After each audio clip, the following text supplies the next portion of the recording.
So factor models are basically special case of these independently identically distributed models. We assume that the covariance matrix is decomposed into low dimensional factors as well as marginal noise.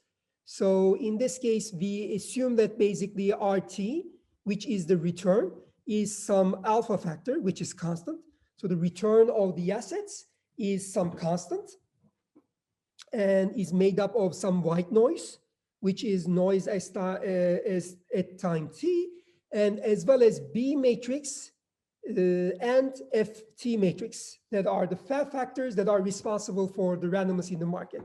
So the assumption here is that returns are related to the certain factors in the market. So for instance, profitability is one of them. So for instance, whether the companies are profitable. So this will have an impact on the return in the market. Profitability is one of them. Second factor is growth factor. So this is, again, this is a known factor in the market.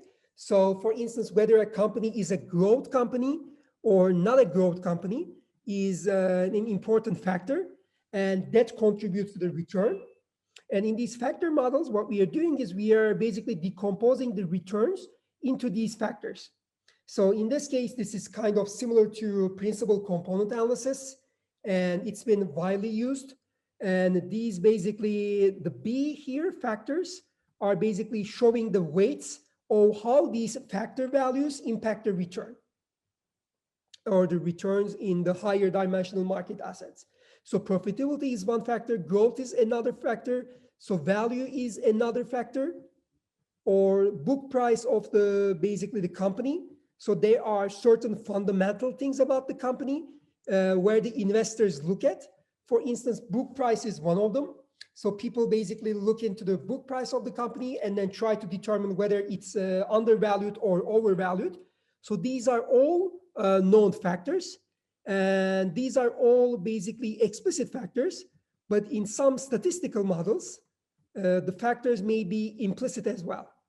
And in statistical models, basically, we don't know both B and FT. In this case, we try to decompose RT into a low dimensional space vector, B and FT. And in this case, when B and FT are unknown, then the model becomes a statistical factor model.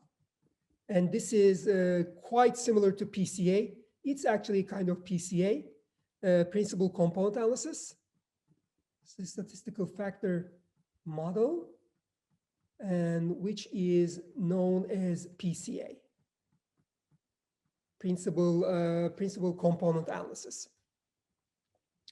And again, the factors in explicit model can be increased. So there are many factors. And what we try to do is by giving these F values, the factor values, so the profitability, growth, value, book price, and other factors values, we try to estimate the B, which becomes kind of a least squares kind of problem in estimation.